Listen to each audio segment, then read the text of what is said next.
Irmãos, a gente vai ler hoje, a leitura de hoje vai ser em Jonas. Então, abram suas Bíblias. A gente vai ler dois pequenos trechos de Jonas que tem a ver com a mensagem, tá? Então,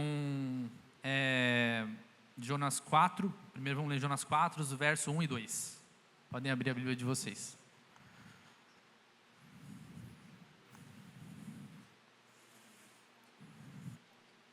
Tá? Beleza, vamos lá.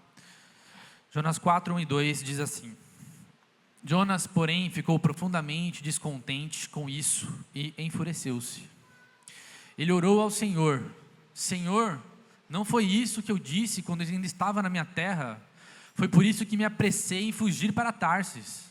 Eu sabia que tu és Deus misericordioso e compassivo, tardio em irar-se, cheio de amor leal, e que prometes castigar, mas depois te arrependes.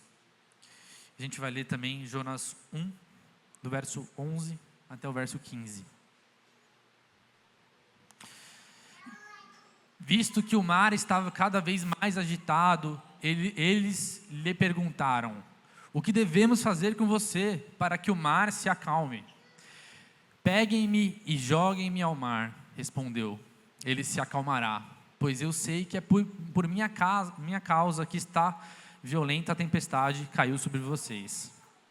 Em vez disso, os homens se esforçaram ao máximo para remar de volta à terra, mas não conseguiram, porque o mar tinha ficado ainda mais violento contra eles.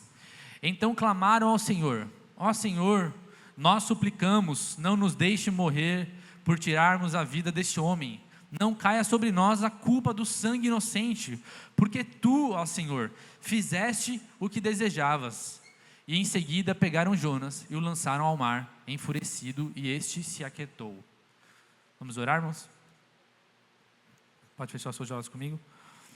Jesus, nós te pedimos que nessa manhã a sua palavra seja ministrada ao nosso coração, que nós possamos ter um profundo encontro contigo nessa manhã, que nós saímos aqui edificados pela tua palavra.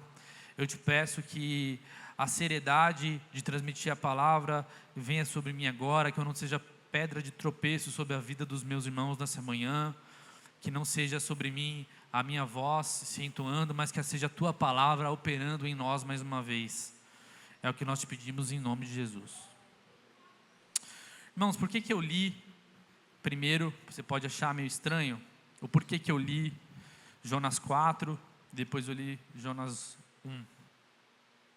É para a gente ter claro qual que era o motivo de Jonas estar fugindo, qual que era o motivo de Jonas estar num barco fugindo para Tarsis. Ele vai expor isso lá em Jonas 4, quando ele prega para Nínive, Nínive se arrepende, Deus vai e se arrepende, entre aspas, né? Ele volta atrás e fala assim: não, Nínive, então tá bom, já que você se arrependeu, eu não vou derramar juízo sobre você.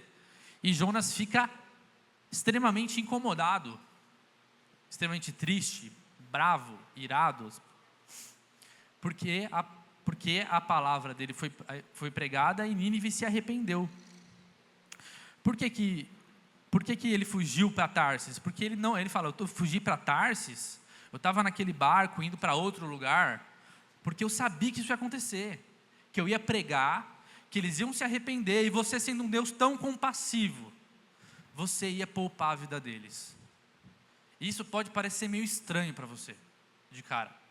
Pode parecer meio estranho a gente olhar alguém que está se arrependendo, e a gente tem o pregador que pregou a mensagem de arrependimento ali, bravo, porque a mensagem funcionou, porque deu certo. Arrependam-se, e se arrependeram. E o pregador ficou extremamente descontente. Mas o porquê que isso acontecia? A gente tem que entender o contexto da época. Nínive era uma cidade de gentios, era a capital da Assíria, que dominava ali, dominava toda a parte de Israel na época de Jonas. Os assírios eram homens extremamente violentos, um povo que matava, que torturava, que abusava sexualmente, que fazia infanticídios. Então Jonas viveu num período em que ele viu seu povo sofrendo, crianças mortas, abusadas, ali esse povo extremamente violento naquele lugar. E aí ele olha para isso e pensa assim: se eu for pregar arrependimento, esse povo se arrepender, Deus vai poupar eles. Eu não quero isso. Eu não quero que o povo que matou, que destruiu, que o povo que abusou, se arrependa. E aqui porque eu queria começar a pregação desse jeito, porque eu queria deixar claro para todos nós aqui que nós somos Jonas. Você ficaria feliz, vou falar uma pergunta polêmica, mas você ficaria feliz com a salvação do seu abusador? Você ficaria feliz com a salvação de alguém que assassinou alguém da sua família? Você se uniria à festa do céu, porque segundo a palavra de Deus, quando um pecador se arrepende, há festa nos céus. Você se uniria à festa no céu de alguém que maltratou a ti ou a tua família e se arrependeu? Você seria capaz disso? Esse silêncio é para te provar que provavelmente nós somos Jonas aqui. Nós não estamos distantes. A diferença é que Jonas conhecia o Deus que ele servia. Ele sabia que se ele pregasse, aquele povo poderia se arrepender e Deus ia poupar eles. Olha que interessante.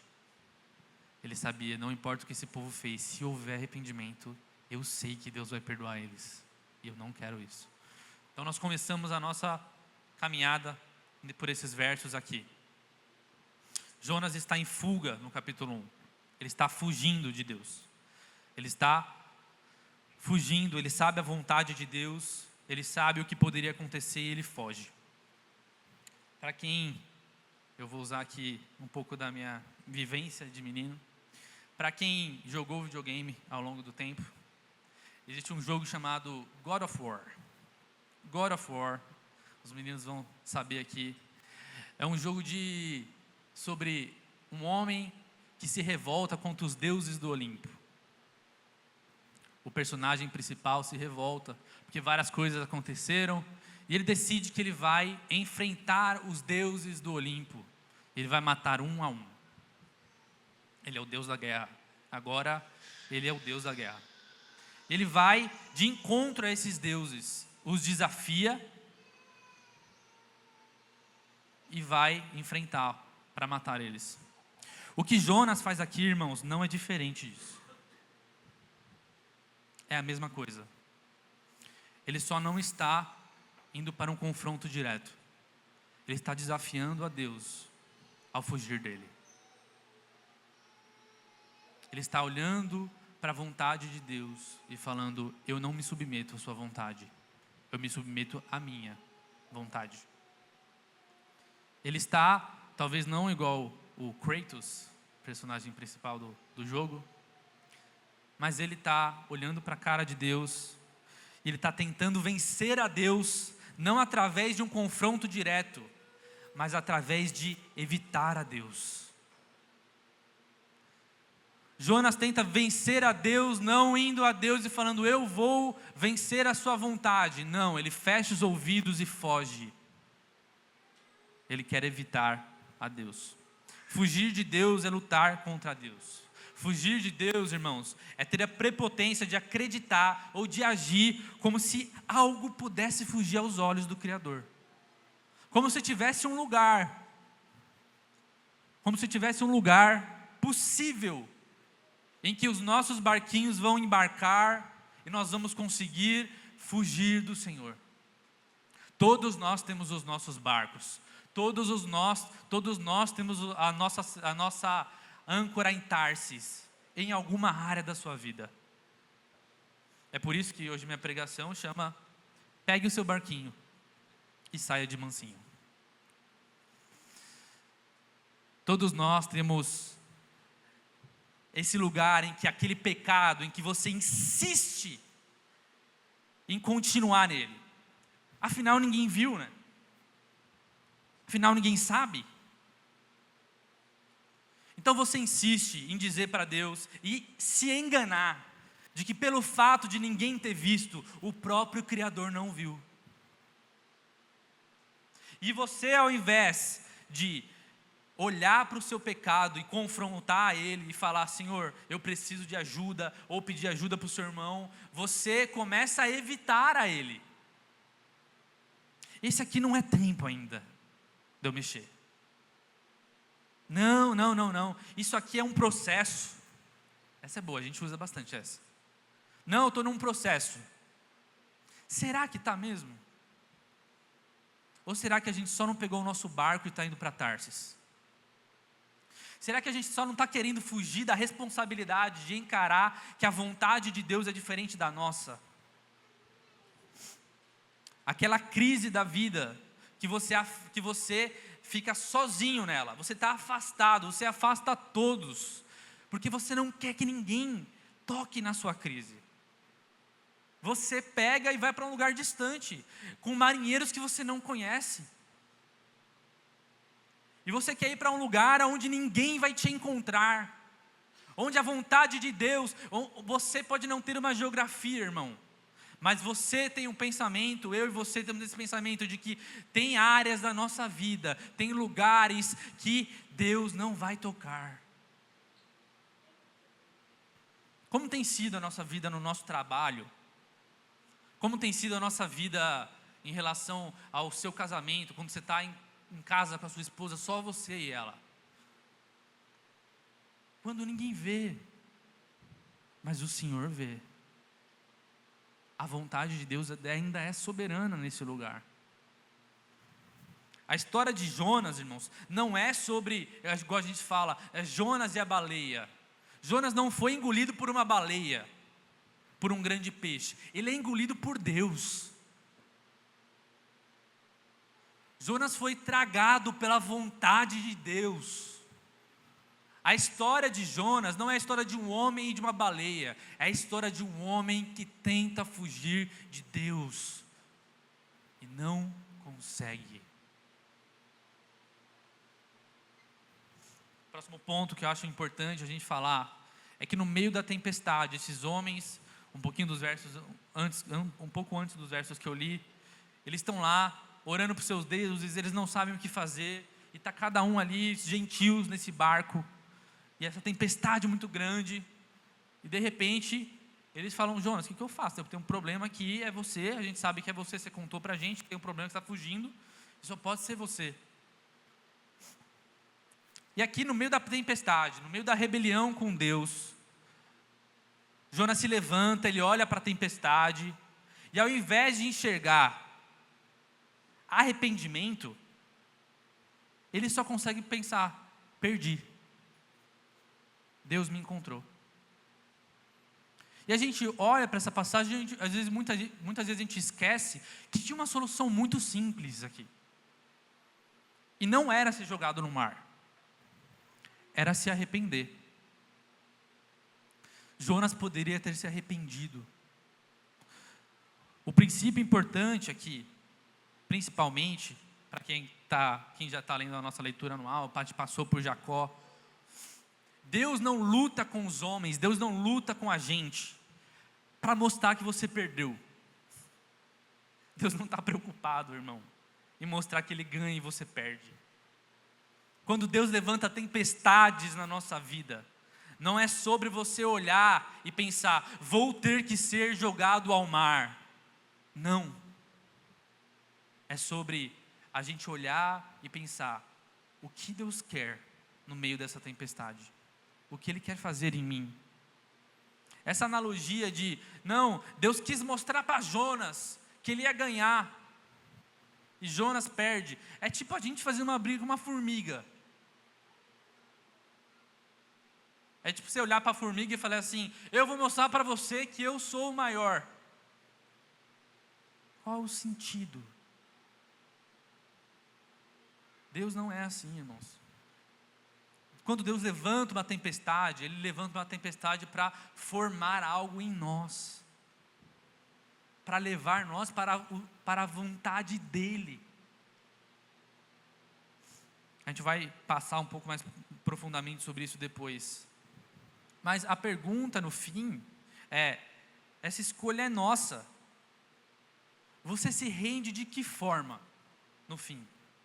Você escolhe a morte ou você escolhe o arrependimento?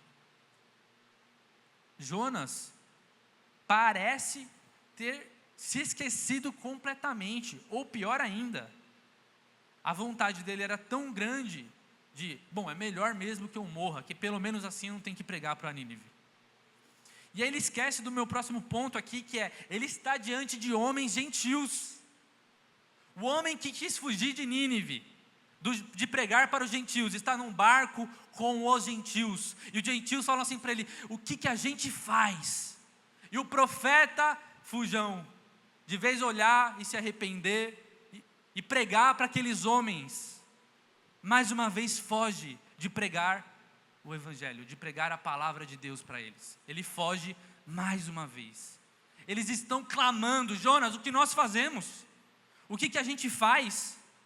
Qual que é a solução para isso? Homens que estavam adorando a Deus. Versos anteriores, Jonas adora falar que ele é hebreu. Tem um quê de racismo aí. Ele adora falar que ele é hebreu, porque perguntam para ele um monte de coisa. Por último perguntam assim: de onde você é? Aí ele fala: sou hebreu. Ele responde a última questão primeiro. Jonas provavelmente tinha uma dor no coração muito grande em relação ao que estava acontecendo ali. Mas ele havia perdido o senso de missão do povo hebreu. Jonas, já que você é hebreu, o povo hebreu foi chamado para ser sacerdote nas nações. Pregação do evangelho, a pregação da palavra de Deus. E aí ele esquece. E como nós somos iguais a Jonas nesse sentido também, irmãos? Como nós somos iguais? Quantas vezes isso acontece com você? Quantas oportunidades surgem para você pregar o evangelho e você negligencia elas? Quantas vezes alguém do trabalho fala para você assim: nossa, tem sido tão difícil, a minha semana está tão complicada, a minha vida está de cabeça para baixo. Aí sabe o que a gente faz? Vou falar aqui me colocando, tá? Você já passou numa terapia? Ah, não. Você está fazendo exercício físico? Irmãos, tudo isso é bom. Eu faço terapia, eu preciso, faz parte da vida. Exercício físico é necessário. Mas quando você pensa em tudo isso antes de pregar o evangelho, tem alguma coisa errada. Porque assim, um ateu consegue chegar na mesma conclusão que você, que a pessoa às vezes precisa fazer terapia e precisa de exercício físico. Mas você tem uma coisa que as pessoas não têm para entregar para essa pessoa, que é o evangelho. E ele deveria estar acima de todas as coisas.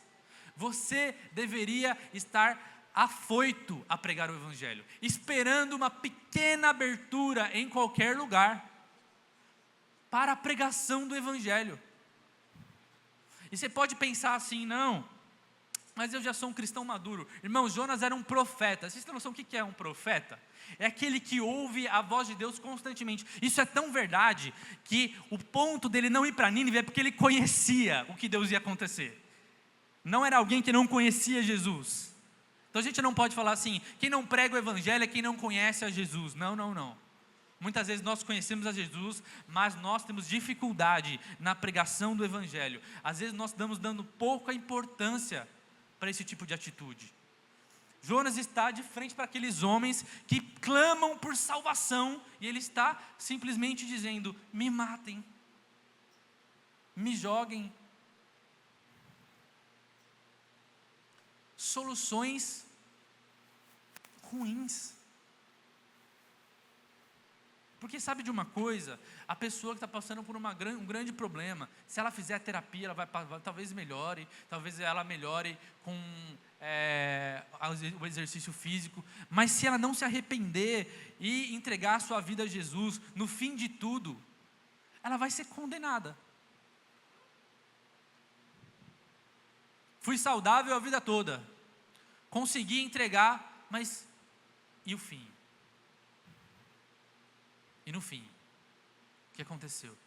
A sua missão apesar de a igreja ser um ambiente terapêutico também, mas ela, antes de tudo e acima de tudo, ela é um ambiente em que o evangelho é pregado. O evangelho é poderoso para salvar, somente.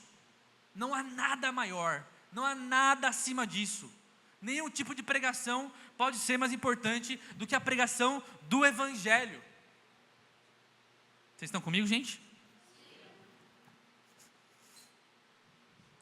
O amor ao próximo, ele está ligado ao seu amor a Deus.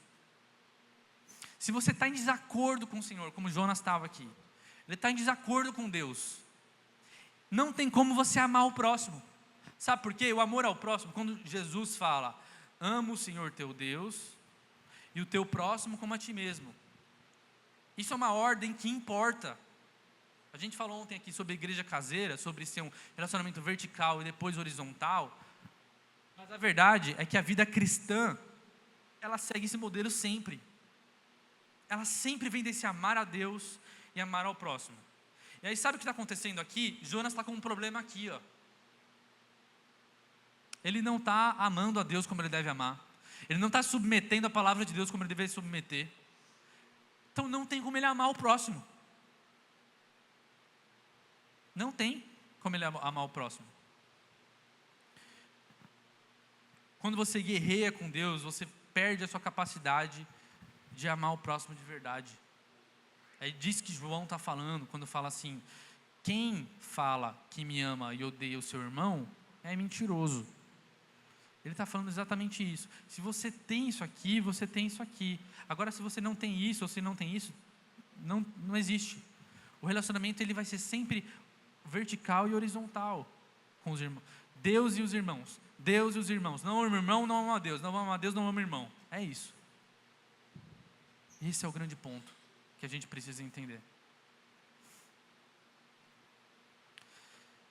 E aqui também tem uma outra coisa que eu queria falar, porque você pode agora estar olhando para eles falando assim, não, beleza, Gá, mas também não tinha como ele pregar o evangelho, porque ele estava em pecado, ele estava fugindo de Deus. Mas aqui também tem um ponto importante, porque muitas vezes quando nós somos pegos em pecados, nós achamos que não é hora de pregar o evangelho. Você foi pego no pecado, não é hora de pregar, eu pequei. Jonas estava da frente daqueles homens, eles sabiam o que a ira de Deus estava sobre ele, o que Jonas tinha feito. E Jonas, o que Jonas poderia ter feito? Ele poderia ter se arrependido e através do seu arrependimento, pregado o evangelho para aqueles homens. O que é isso, irmãos? Isso é quando você briga com seu filho em casa e grita com ele, e você é pego de alguma forma gritando com seu filho, ou tratando a sua esposa do jeito que não deveria ser tratado, e você acha que é hora de ficar quietinho porque alguém viu. Não é. É hora de você se arrepender e mostrar para aquela pessoa, através do seu arrependimento, a pregação do evangelho. Nós somos seres pecadores que caem, mas Cristo nos sustenta, porque nós nos arrependemos. Então, quando você cai, também é oportunidade para pregar o evangelho. Se você der as mãos para Jesus, é uma ótima chance de se mostrar para alguém que ninguém cai para ficar caído. Todo aquele que se arrepende, Jesus estende a mão para levantá-lo. A gente faz isso o tempo inteiro. A gente pensa, eu estou manchando o nome de Deus. Eu manchei o nome de Deus, é melhor eu não falar nada na frente dos ímpios. E eu quero terminar uma coisa aqui, acabar com essa visão aqui no nosso coração. Irmãos, você não tem o poder de manchar o nome de Deus. Não tem. O nome de Jesus transcende quem você é. Ah, mas a igreja dá um mau testemunho. Pode dar. A igreja que não se arrepende é falsa igreja. A igreja que dá um mau testemunho é uma igreja que não depende do evangelho. Porque eu não estou falando aqui de igreja que não erra. Porque a gente acha que dar mau testemunho é não errar. Aí você começa a cobrar das pessoas. A gente começa a cobrar. Você está dando mau testemunho. Mau testemunho, hein? Mau testemunho. Sabe o que é mau testemunho, irmão? Falta de arrependimento. É mau testemunho. Sabe o que é falta de arrependimento, irmão? Falta do Espírito Santo. Você não tem o poder de... Deus não está preocupado. Ele não está olhando para o Gabriel falando assim: puxa vida, eu, Deus Criador dos céus e da terra, criei todas as coisas, desci, me fiz carne, e agora o Gabriel falou uma coisa que não deveria falar e manchou meu nome. Irmãos, isso está longe de acontecer. Isso não é realidade. A gente tem que entender que a gente precisa se arrepender. É só isso. Mas fulano caiu e se arrependeu? Como foi? Como que foi? Obviamente, pecado, eu vou falar sobre isso depois, tem consequência. Sempre tem consequência. É difícil lidar com o pecado. Mas a gente tem que entender que o arrependimento em Jesus é poderoso para nos salvar. Jonas aqui nesse sentido, pelo menos ele tem uma coisa que a gente tem, às vezes não tem, que é reconhecer a sua culpa. Ele reconhece a sua culpa, né? Isso é bom, porque às vezes o barco está afundando e a gente fica procurando o culpado, quando no fundo a gente sabe que a gente está com um problema. Por que a minha casa está acontecendo isso? A empresa está afundando e a culpa sou eu. Quantas vezes vocês já ouviram? Gente, nós temos problemas financeiros aqui na igreja. E ao invés de falar, não, porque o irmão, porque o fulano, não, mas a culpa é minha. A culpa é minha. Quantas vezes vocês sentaram com um casal e falaram, eles estão em discussão e toda aquela coisa, e estão com um problemão e quase separando e toda aquela coisa, e aí fala assim, e aí? Não, a culpa é minha. Quantas vezes a gente ouve isso? Não ouve. Jonas pelo menos levanta, olha para aqueles homens e fala assim, a culpa é minha. Eu sei que a tempestade é por minha causa. A gente luta com essa autocomiseração. Eu sei que tem pessoas que lutam com essas coisas de tudo também é culpa sua. Eu não estou defendendo isso daqui. Isso é pecado também. Mas a gente também tem que lutar contra o pecado do orgulho, irmãos. Às vezes o barco está afundando e é culpa nossa. O barco está afundando e a gente não pode olhar, a gente tem que se responsabilizar. A gente tem que se responsabilizar. Porque a minha esposa me maltratou e aí eu fiz isso. Por que não sei o quê? Ou o outro lá, o irmão, fez isso comigo e aí eu não olho mais para a cara dele. Irmão, a culpa é sua. Vamos parar de olhar para o outro e vamos analisar a gente mesmo. O texto ontem que a gente leu de 1 Coríntios 11 da ceia, Paulo tem uma frase no final que é maravilhosa, que ele fala assim, se nós julgássemos a nós mesmos, nós não teríamos problema. Ele fala, eu não vou lembrar exatamente o verso, nós não teríamos problema, que ele está falando assim, se você se julga a você mesmo, a gente não vai ter esse problema que eu estou falando aqui de tomar a ceia de forma indigna. Era só você julgar você mesmo, para de julgar o outro. Eu estou falando aqui que a gente não tem que ver o pecado do irmão e passar pano, não. Mas que a gente tem que estar olhando para a gente de forma constante. Começou a acontecer alguma coisa, cara, será que eu fiz alguma coisa? O irmão, você está com um problema com o irmão, você pensa assim, o que eu fiz? O que eu posso ter feito? O que poderia ter sido melhor da minha parte? Antes de pensar, não, porque ele, porque a minha amiga, porque o meu amigo lá, não sei o quê, o que eu fiz? E aqui a gente vê que Jonas, ele parece um auto-sacrifício, né? Parece que a gente está no filme dos Vingadores, e aí é o Tony Stark, no final, se sacrificando por todo mundo, né? Jonas, me joguem ao mar, que aí a tempestade vai passar, e vocês vão ser felizes. Não é auto-sacrifício, irmãos. Isso é rebeldia. Por que a gente age assim, né? Também. Não, irmão, não tem o que fazer. Eu e o fulaninho, não dá certo. Eu e ele, a gente não bate. Não tem o que fazer. Ou eu e a minha esposa, a gente só briga. Então, não tem para onde ir. Não tem para onde ir. É como se você enxergasse só um lugar. Claro que tem, irmão. Se arrepende. Sempre tem o caminho do arrependimento. O caminho do arrependimento sempre está aberto. E a gente fica tentando justificar outros caminhos. Não, eu estou numa crise com a minha esposa, eu não sei o que fazer. Eu estou numa crise com o irmão, eu estou com um problema aqui desse jeito, financeiro. Por quê? Porque às vezes você pecou e você precisa se arrepender.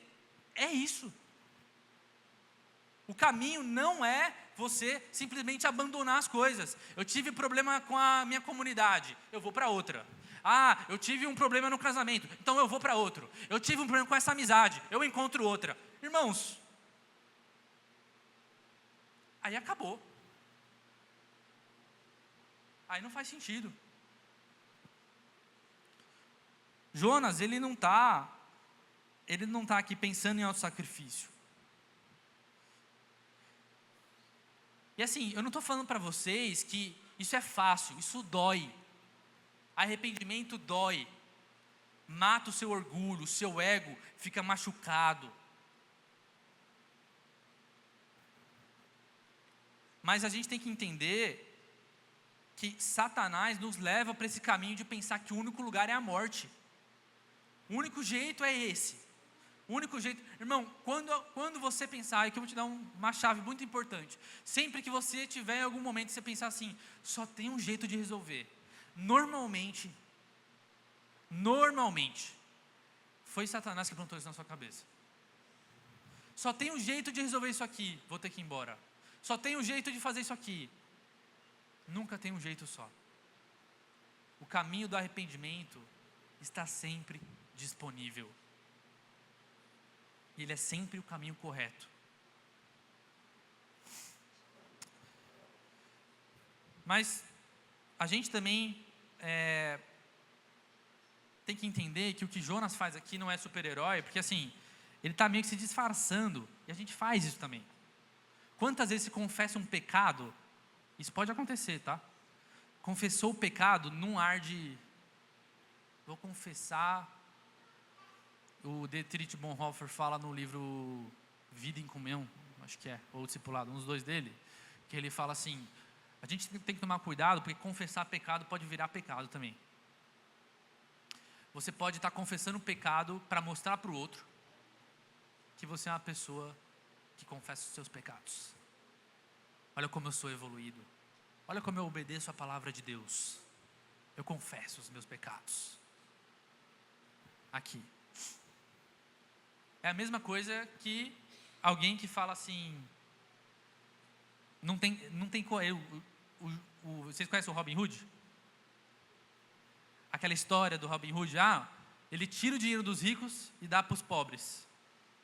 Robin Hood não é super-herói, ele é um ladrão. Então, você tem que odiar o pecado e se arrepender do pecado.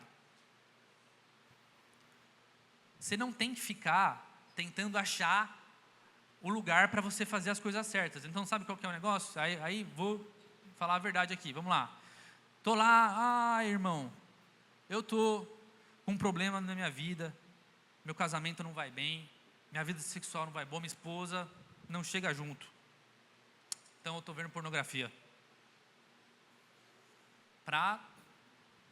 Porque é melhor que trair ela, né? Será mesmo? Entendeu? É igual o Robin Hood. Eu sou um ladrão, mas assim, eu sou um ladrão, mas eu roubo dos ricos e dou para os pobres. É a síndrome. Mas pecado é pecado. E não tem como você fugir disso. Jonas estava pecando. Eu estou caminhando para o final aqui. Por fim, na verdade mais 2 pontos aqui. O pecado de Jonas, ele afeta aqueles homens. de forma direta.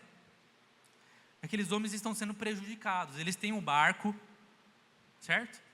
Imagina, eles têm um barco, estão indo para algum lugar, estão desesperados que o barco vai afundar. O pecado de um homem dentro do barco afetou a todos eles. Eu quero te trazer uma realidade aqui. O seu pecado afeta quem está à sua volta. De duas formas. Ele afeta de forma natural. Vou te dar um exemplo. A esposa decide abandonar a vida íntima do casal porque o marido não faz por onde. Isso ajuda a destruir o casamento deles. O marido decide não aguentar o desaforo dentro da casa. Isso acaba com o casamento de vez. Está vendo? O seu pecado vai afetar o outro. O marido afeta a esposa afeta o marido. O seu pecado vai afetar, isso é de forma natural. Você pegar e dar um murro em alguém, é um pecado.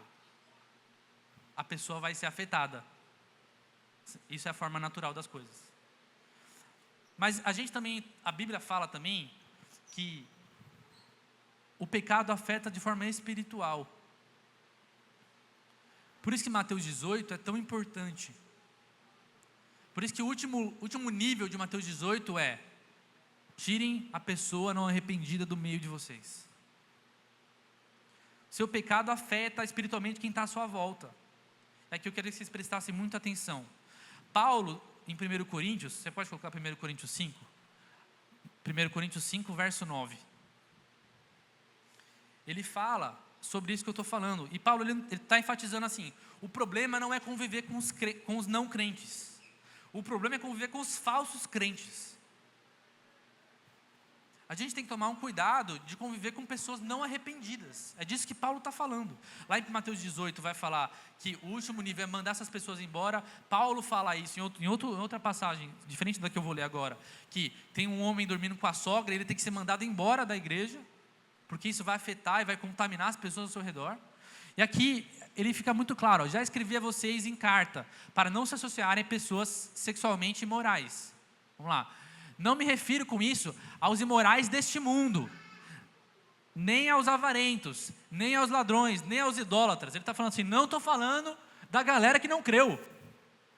Se assim fosse, vocês teriam que sair desse mundo. Tipo, não tem o que fazer. Vocês estão no mundo, vai ter que conviver com essa galera, pregar o evangelho para eles. Vamos para o próximo. Mas agora, escrevo a vocês que não devem se associar a ninguém que, afirmando ser irmão, seja imoral, avarento, idólatra, caluniador, alcoólatra ou ladrão. Com tal pessoa, vocês nem sequer devem comer. Acaso eu deveria julgar os de fora? Vocês não devem julgar os de dentro. Aqui tá bom. Esse verso aqui deveria te acender muitos alertas. Porque o que eu estou te falando é real. Se associar a irmãos que não se arrependem causa estrago espiritual na igreja. Gal, o que você está falando? Que alguém pecou, a gente vai mandar? Não. Lembra de Mateus 18, mais uma vez. A gente exorta os irmãos para eles serem salvos. Mas tem um momento, e aqui, isso aqui deveria te causar o quê? Um desespero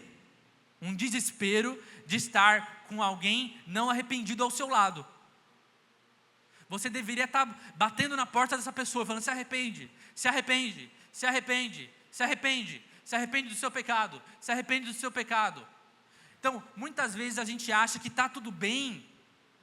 Não, o irmão lá, ele só tem um problema de uma coisa lá. Mas, faz quanto tempo que ele tem esse problema? E ninguém exortou o irmão, ninguém fez nada. Porque, irmão, daqui a pouco, a gente sabe que ele fala meio mal das pessoas, ele é fofoqueiro, tal, mas tudo bem, cara, é ele, a gente está tratando, irmão, até ele contaminar alguém. E aí essa pessoa vai contaminar outra pessoa, essa pessoa vai contaminar outra pessoa. Pecado espalha. E é disso que Paulo está falando. Tomem cuidado com os falsos irmãos.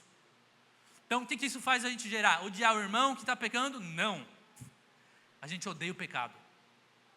Isso aqui deveria gerar um santo desespero de: eu odeio o pecado. Eu vi o pecado no irmão, eu tenho que exortar ele porque eu amo ele, e eu amo a igreja de Jesus, isso aqui não é bom, isso aqui vai causar coisas ruins entre nós. Pecados ocultos não são inofensivos. Jonas estava lá num barco, em que as pessoas nem conheciam ele, e o pecado dele o perseguiu. Na vida de igreja, as pessoas crescem e elas afundam em conjunto, normalmente. Eu vi uma vez o Iago falando isso. Quem está bem espiritualmente, normalmente traz as pessoas junto dele. Quem está em pecado, normalmente começa a trazer as pessoas junto dele também. Por isso que o pecado, ele tem que ser cortado na sua raiz. A gente exorta o irmão. Por fim, encerrando aqui, a gente vê que esses homens tentam remar contra Deus. Homens piedosos, né, irmão? Você imagina. Os gentios tiveram mais piedade do que o hebreu. Eles olham para aquele homem, ele fala assim, ó, só me jogar no mar. E o que eles fazem? Tentam remar para a margem. Eles tentam remar de volta para a margem. Mas a verdade é que não se rema contra a vontade de Deus. Essa é uma batalha perdida. Você não consegue remar contra Deus, irmão. Você não consegue remar. Soluções superficiais para problemas profundos não resolvem. A gente não consegue vencer a Deus. Esses homens estavam fadados, desde a primeira vez que eles tentaram remar, voltando para a margem, mal sabiam eles que não tinha o que fazer. Não se rema contra Deus. E glória a Deus por isso. Glória a Deus que nós não vencemos o Senhor. Glória a Deus que vez após vez Ele nos vence. Vez após vez o Senhor derruba os nossos ídolos. Vez após vez Ele vence o nosso coração caído. E aí, para encerrar, o que eu queria deixar de reflexão é: nós temos aqui um Jonas que estava em desobediência, e isso trouxe a tempestade para ele. E eu queria que a gente refletisse que toda vez que tudo começa a dar errado, a gente deveria parar para pensar. Sempre que a tempestade vier sobre a sua vida, você deveria parar para pensar: o que pode ser? O que será que deu errado? Você está falando que toda vez que a tempestade vier, eu fiz alguma coisa errada? Não. Jó era um homem justo. A sua vida colapsou, perdeu tudo que tinha. Mas ele era justo, ele não fez nada. Os amigos, essa é a acusação dos amigos para Jó, né? Jó, você pecou contra Deus. Mas qual que é a resposta de Jó, irmãos? Diferente da resposta de Jonas. Me fala onde, que eu me arrependo agora. Eu não sei onde eu pequei. É só você me falar. Jó responde aos seus amigos: me fala onde que eu errei, eu me arrependo agora. Enquanto Jonas finge, ou pior, ignora o arrependimento. Não é sempre que você está em sofrimento que a raiz está no seu pecado, mas às vezes é. Às vezes Deus levanta coisas para tratar o seu pecado. Deus não fecha os olhos quando você pega o seu barquinho. Deus não se abala. Sabe, irmão, quando você se sente rejeitado? Você se sente rejeitado porque alguém não te ouviu, porque alguém te deu as costas. Deus não se abalou com a rejeição de Jonas. Deus ainda via o filho dele que precisava de arrependimento. Deus cria a tempestade para que Jonas se arrependa. Não funciona. Deus manda um peixe grande, uma baleia, engolir a Jonas e o sustenta, ou vivo. Alguns falam que Jonas morreu na baleia e ressuscitou depois lá. De qualquer forma, Deus criou o ambiente de arrependimento para Jonas. E a pergunta que eu queria deixar aqui para você nessa manhã é: será que as guerras que nós estamos vivendo, as tempestades que nós estamos tendo, não é o ambiente de arrependimento que Deus está criando para a gente? Será que às vezes a gente não tem que se arrepender mais? Será que não faz sentido a gente, ao invés de abandonar todas as coisas? E eu sei que tem pessoas que passam por problemas profundos de depressão ou coisa do gênero, que não conseguem ver a saída, não conseguem ver outro tipo de coisa. Mas irmãos, o fato de você ver alguma coisa não torna aquilo verdade. Eu queria que a gente considerasse todas as vezes que se levantar alguma coisa, todas as vezes que a sua vida quebrar, todas as vezes que não fizer mais sentido, a gente deveria parar e olhar e falar: Deus, que tipo de ambiente você está criando aqui? É um ambiente para eu me arrepender de alguma coisa? Eu sou Jó ou eu sou Jonas agora? Quem nós somos nessa manhã, irmãos? Jó ou Jonas?